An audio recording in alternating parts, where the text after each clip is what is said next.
Husband John and wife Connie have been married for 20 years. She is now 40, and he is 45. Since they got married, Connie has never had to work as John's income from his used car business has always been more than enough for their needs.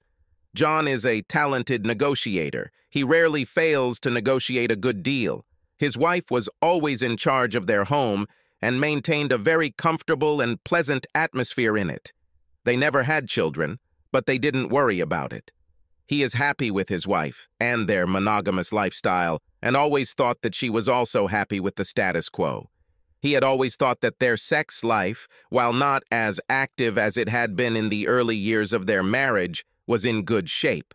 They still had sex once or twice a week, although Connie never initiated it. She didn't seem interested and rarely felt euphoric, even though John tried very hard for her. One night, as they lay in bed, Connie turned to John and said, "John, I want more sex, and I want more exciting sex." John was surprised because Connie had never made it clear before that she was dissatisfied with their lovemaking. "Well, if you're not happy with what we're doing, why don't you take the initiative and tell me or show me what you want, and I'll be happy to do it." She was silent for a couple of minutes, then said, "Please do not be angry. The thing is, I don't want you to do anything else. I want to have sex with someone else. I met a man, and for the past few months, we have been meeting for lunch, going for walks, going to the movies, and various other events while you were at work.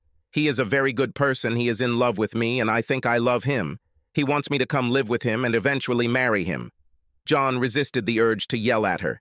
He took a deep breath and let it out slowly before he said, "Did you have sex with him?" "No," she answered. "I wanted to, but he said we shouldn't do it until we got married, or at least until you and I got divorced. In fact, he wants to arrange a meeting with you so that you will let me go to him and arrange a no-fault divorce. He's willing to pay you to let me go." "What? Does he want to buy you?" asked an incredulous John. "Yes, that's right," she answered. "He says that it would be wrong to steal someone else's wife, but it would be fair to buy her." "What kind of a clown is this man? Are you sure he's okay in the head?" asked John. "Of course, he's fine," she said. "He's just a very direct and delicate person and doesn't want to take advantage of you. He said he would also pay all the costs of our divorce." "He must be very rich, this man," said John. "He is quite well off, but not very rich, just rich," was her answer. "How much does he offer for you?" said John. "You'll have to talk to him about it," she replied. "He wants to come here tomorrow evening and discuss it with you." "He's bravey. We have to give him credit." "Isn't he afraid that I might kill him?" he asked. "Don't be stupid," she said. "You're not one for violence, and in any case, he's much bigger than you in everything, including his manhood in his pants." "How do you know this if you didn't have sex with him?" asked John. "We swam several times, and you can clearly see everything in his shorts," she said. "So you want to leave me after 20 years?" he said. "Weren't those good years? Don't they mean anything to you?" "Yes, they were good years," she replied. "But they have become quite ordinary, and I feel a desire to move on. I want to enjoy a vibrant sex life again, while I'm still young enough to appreciate it." "So what time will this eccentric come to see me tomorrow?" asked John. "About 7 o'clock in the evening," she replied. "Can I tell him that you agree to meet with him?" "Yes, and you can tell him not to expect to be here very long," he said. "And now I suggest you get up and go to the guest room to sleep before I throw you out of my bed." John lay awake most of the night. His world had just been turned upside down. He wasn't as in love with Connie as he had been in their early years together, but he was comfortable with her and enjoyed having her with him.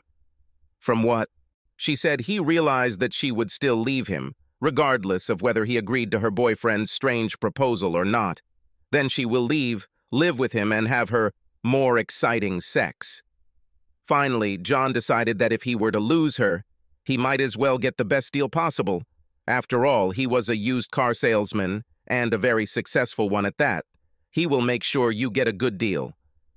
The next evening, when Thomas, the name of the prospective buyer, came to the house, John refused to shake his hand, saying, "In my experience, a handshake is required when the deal is agreed upon, and not before it begins." Connie looked at the two men and said, "Well, I think I'll leave you two to sort this out. I have my bag packed. I'm ready to leave with Thomas when you come to an agreement. In the meantime, I'll wait in the back room." "No, Connie," said John. "You must stay here with us and see what will be decided.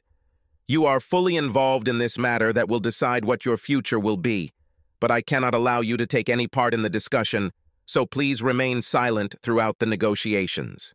The three then moved into the dining room and sat down at a large table, Connie on one side and the two men on the other. "So," John said, "you want my wife, and you want to pay me to divorce her and let you take her for yourself, right?"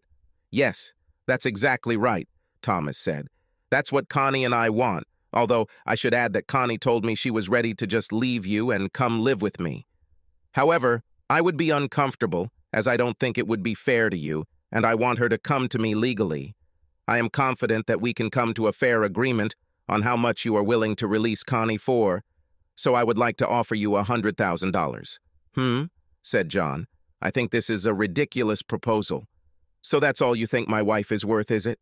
She's an attractive model, as I'm sure you've noticed, with a good physique, and she has at least 20 more good years ahead of her if you take care of her and treat her right. Add to this the fact that she only had one caring owner. I think it must cost at least $250,000. "No, that's much more than I want to pay," Thomas replied. "I think you're being unreasonable after all you've gotten from her in 20 years. It has served you well, but you can't guarantee it will last that long for me. I still think $100,000 is a decent offer, but I'm willing to increase it to $110,000 if we do a deal tonight." "No, I can't let her go for that amount," John said. "But I understand your point of view. Her body is still in pretty good condition, but that's due to the amount of money I've spent on maintaining her over the past 20 years. With care, there shouldn't be too much wear and tear over the next 20 years. But it comes without any warranty, and you can't be sure there won't be any hidden defects or future problems that may arise. Also, on top of that, depreciation needs to be taken into account. An unpleasant thing, this depreciation, it is difficult to calculate. It depends on whether it will become a classic or not. One can only guess about it. Given all this, I may be able to give you a discount on my asking price, say $20,000, bringing the price down to $230,000 in cash. Don't forget, too, that you can get a decent amount for it if you want to sell it in the future or trade it in for a newer model. I might even be interested in taking it back if the price is right, and it hasn't been abused or overused. In any case, this is my last proposal. I mean, I'm going to need a deposit if I'm going to replace it with a newer or at least a younger model that I've had my eye on. No, if you don't want to or can't afford to pay that price, it's not for sale." Think about all this for a few minutes. I know this is an important decision, but it all depends on you. I was quite happy to keep her and look after her myself until you showed up wanting to make a deal. Thomas looked at Connie, then at Joan, then back at Connie. "Give me a few minutes to think," he said. "If you don't mind, John, I'll just take a little walk in the fresh air. You've given me a lot to think about, and a breath of air might help." "Of course," said Joan, "but not for too long. I mean, there's probably someone else who's looked at it, and if he comes with a clear offer on my terms, I'd be stupid not to accept it." Thomas went outside and returned 15 minutes later. "You made a decision?" asked John. "Yes," replied Thomas. "In the end, I decided not to buy it. I think the risk outweighs the opportunity, and I was probably stupid to make any offer at all. So I'm afraid I'll have to leave her with you. I wish you both all the best. Goodbye, Connie. I don't think we should meet again." With these words, he shook John's hand and left. "Well, honey," said John when he and Connie were alone, "here's a great lover for you. I may not be the best lover or the most energetic, but I still love you, and I think we should give our marriage a second chance. What do you think?" "Yes, please," Connie said. "I think my eyes just opened for the first time in months." "Okay," said John, "but if you ever pull that stunt with another man, you'll be sent to the scrap heap without a second thought.